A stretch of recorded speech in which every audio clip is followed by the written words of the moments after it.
Hello everyone, welcome back to the channel. Today's video, we're going to be talking about the 50 basis point rate cut the federal government just did. We're out here not far from the airport, so you can see a lot of planes flying by, or at least hear them. There's one coming in non-stop, so hope you guys can still hear me good on the microphone. But we're going to be talking about that 50 basis point cut. Now, this all proves that the federal government does not know what they're doing, that their fight on inflation was a failure because they never rose interest rate to any substantial number, right? We're about like what, 6%, somewhere around there, which is pretty pathetic. We should be double that. We should be like 12 or 15% interest rate if you want to actually fight inflation and get the spending under control and all of that, but they never did. They rose it up to about 6, and now they're already cutting it, which just proves that that was a total failure. So that's what today's video is going to be all about. We're going to be looking at the federal cut, half a basis point, the impact that's going to have on Bitcoin, the impact that's going to have on the price, you know, and so on. So that's what today's video is going to be all about. So if you think that's interesting, you know what to do. Like on the video, subscribe to the channel, and go to cryptollc.org if you're looking to build yourself a Bitcoin farm, you're looking to host, maybe you're looking to buy some miners, sell some miners, whatever you have in mind. We have all of that available at cryptollc.org.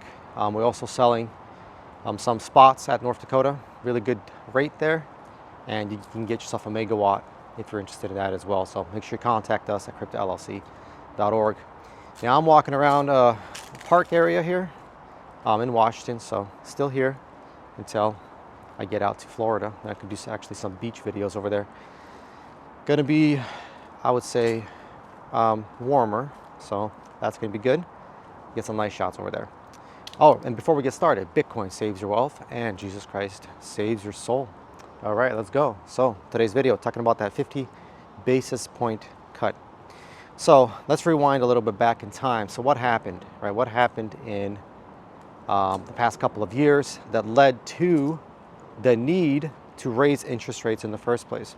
Now, a good analogy I heard before, which I use a lot for governments, is the government is basically like I would say like a mafia, right? That they break your leg, right? And then they give you crutches, and then they say, look, without us, you wouldn't be able to walk.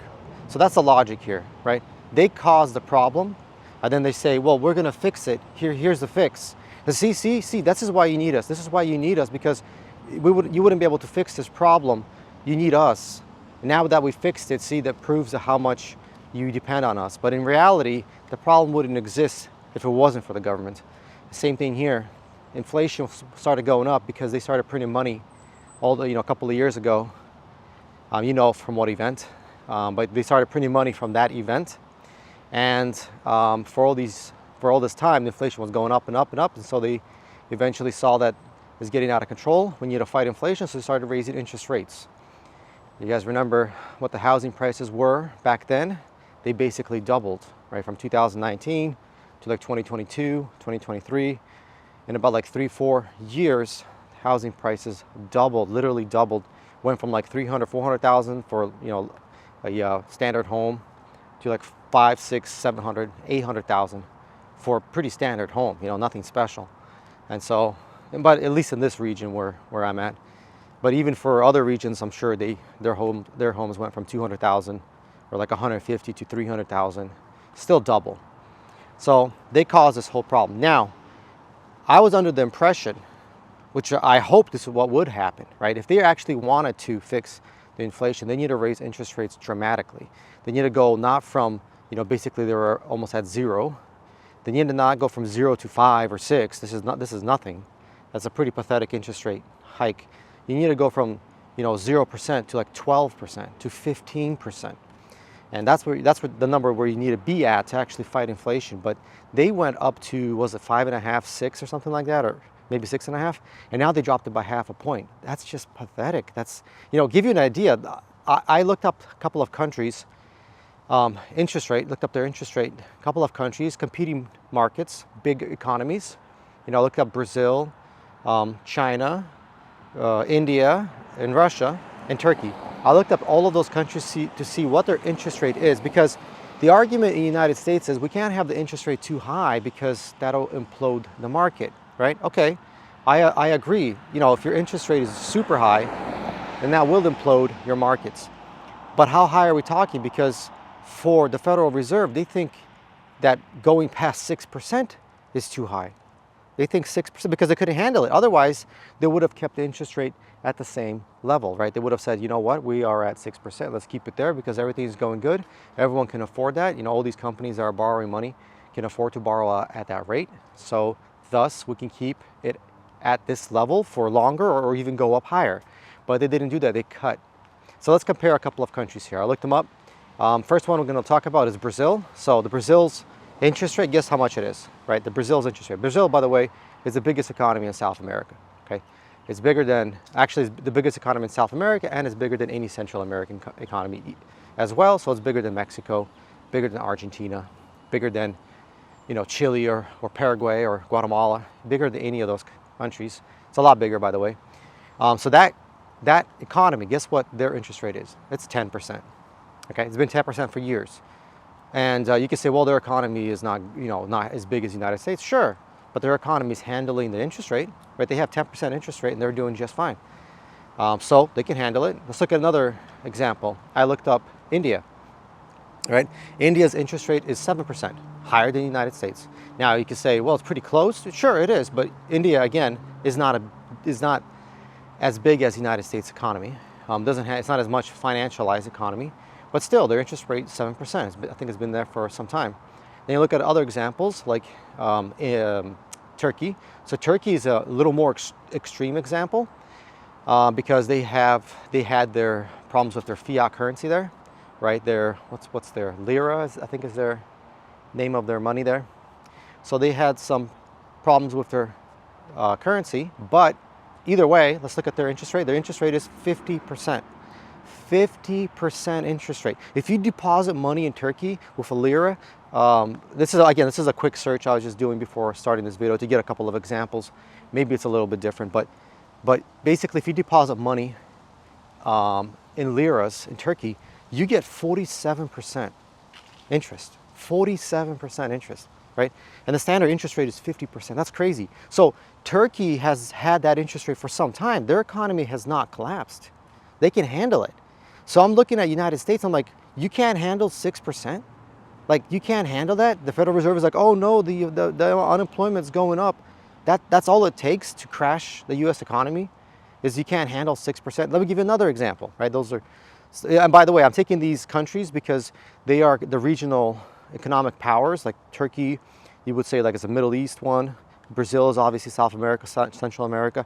India is one of the biggest economies in the world. It's the third biggest economy in the world. And China, and then Russia. Russia is the 5th biggest economy in the world. So let's look at China. China's interest rate, this is the one of the outliers that did not have a high interest rate. China's interest rate is, it was, I think, 4% or 5%. So basically it's around the United States interest rate, except the difference between China and the United States is that China actually makes stuff. So you can make an argument that, hey, if we have a lower interest rate, you can borrow more money, you can build more industry, you know, you can have new factories built and all that stuff. You can make that argument, and maybe it does hold, you know, that does hold its ground there in terms of the actual argument. So, you know, it's kind of a wash there for China because, you know, United States, if you're borrowing money, what are they borrowing for? Are they building new industries? Are they building more manufacturing? No, they're probably just borrowing money to go buy the Apple stock or to buy the Microsoft stock, or they're just buying back their own shares. It's a joke. You know, they're borrowing money to just buy virtual things that don't matter, right? They're not backed by anything. It's just some stock by a company that's losing money or whatever. You know, you bought some stock in DoorDash or something else like that that's actually just losing money, or Tesla stocks. It's all just fake. It's all fake. It's not real wealth. It's all paper, on paper. But anyway, so China is the one of these examples that actually is close to United States, but again, they manufacture things. Then another example is you look at Russia. Russia's interest rate is 19%. 19%, okay? So you can imagine they're in a war, right? They need all this money to build all these weapons, and that's what they're using a lot of their money on. They had 500 billion stolen from them, from the European Union. They froze their money, stole their money. On top of all of that, they have 19% interest rate. and they're doing just fine.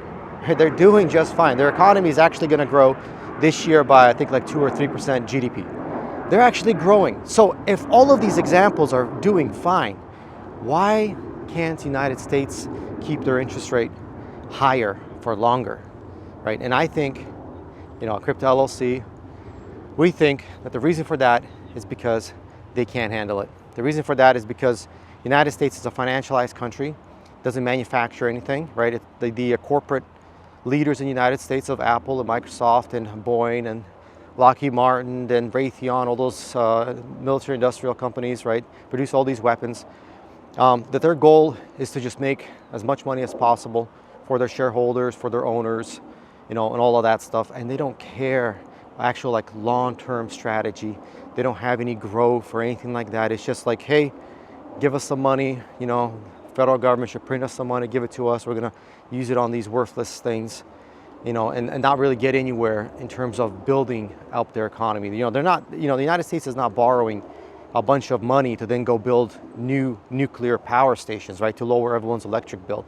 They're not borrowing a bunch of money to go build some high-speed rail to then increase economic activity between different regions of the United States, so you can get on a train and go from Seattle to San Francisco in 1 hour, let's say.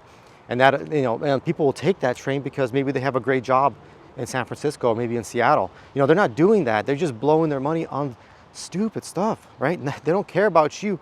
So what does this all have to do with Bitcoin? So we think that because of this interest rate cut, money is becoming cheaper to borrow. And that means that people are going to be worrying about inflation. They're already worried about inflation. By doing this cut, this just proves that inflation has not been fixed. Because come on, you're not going to fix it in a year or two of some great hikes. You need higher interest rate for longer. That did not happen. So a lot of investors out there, they're going to be looking where to park their money. And one of the ways, or one of the areas they can park their money is going to be Bitcoin. So we think that by having this rate cut, this will actually have a positive impact on Bitcoin price. And by the way, it did go up a little bit. It's at what, 63,000, which is great news. So it is having an impact. But as we go further and further, as more and more investors realize that inflation is here to stay, it's not going to go anywhere. We're not going to reverse the doubling of home prices. We're not going to reverse the doubling, of food prices. It's, what it is now, it's going to stay like that. Once everyone realizes that, all these institutions, investors, banks, all that stuff, then I think a lot of people will start looking at what to park, where to park their money. And, there are options, by the way. It's not just Bitcoin. Bitcoin's not the only one. I'm not going to lie to you guys here. Obviously, we don't do that. We're Christians here, but still, I'm not going to exaggerate. Everyone's going to buy Bitcoin. Of course not. Some of them are going to go buy real estate. Some of them are going to go buy maybe some, stocks in a different country, let's say, some maybe devalued stocks or whatever out in different countries. But I don't think that a lot of them are going to be doubling down on their already purchased Apple stock. As you see, like another example is, where was Apple before the event, in quotation marks, of 2020, right? That event. Where is Apple stock, then, and where is it now? It's like doubled or tripled. It's basically, Apple's what, like $3 trillion company. Are you serious? $3 trillion company for what? Making a bunch of iPhones and Macs is a $3 trillion. Microsoft making Windows, it's maybe Azure. And what else they make? Oh, Office, and that's also $3 trillion company. Where's Google at, I don't know if they're at $1 trillion yet, but come on, what? Advertising, Google search, $1 trillion, really? So you can see that a lot of these guys went out and they dumped their money into these bubbles, to these stocks, And are they going to do that again? Are they going to double down again and be like, what? I already have a bunch of Apple stock. I'm going to buy more Apple stock. Or are they going to think about it this time and be like, what? Maybe I should sell it because I bought it back then. It went up, 3x, 4, 5x. I made all this money. I should maybe sell it and get something else. So there's going to be a lot of play here. And some of these investors are going to be looking at other options. And again, one of those options, wait for these cars to pass here. One of those options is going to be going with Bitcoin. So if you're one of those investors out there and you're thinking about what to do, what to get, maybe you already hold a lot of real estate and you're thinking of where to park your money, Bitcoin can be one of those. And we think that one of the best ways to get into Bitcoin is not to actually buy it, but to invest in mining, right? To build out your own farm. So you can have a never-ending stream coming in. You know, you have a great electric price, you have a good investment in the miners, right? And so you can have a never-ending stream that just keeps trickling in for you. And then also you have the benefits of tax write-offs. You can write off the miners as a depreciating asset. You can write off your mining farm as a depreciating asset. So there's a lot of tax benefits you have here as well, not just creating all the Bitcoin. So keep that in mind as well. So if you're looking to set up a farm, you have a piece of land out there you want to build your farm on, especially like a middle of nowhere, it's the best place.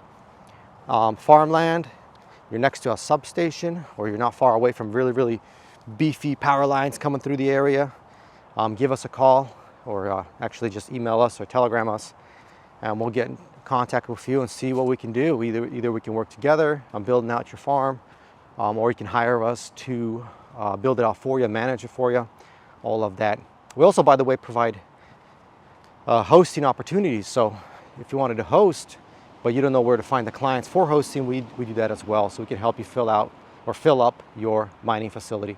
Maybe you have like 5 megawatts that are ready to be hosted, but you don't know where to get the clients. So we have all these services we provide our clients. So reach out to us. But that's going to be it for this video. Hope you guys like it. Hope you guys like the new type of content. Leave a comment. Let us know how much you hate the Federal Reserve. I don't think anyone loves the Federal Reserve other than the everyone that's bought in the government. But everybody else that has a brain knows Federal Reserve is just a banking cartel. Well, that's going to be it for this one. Until next time, goodbye.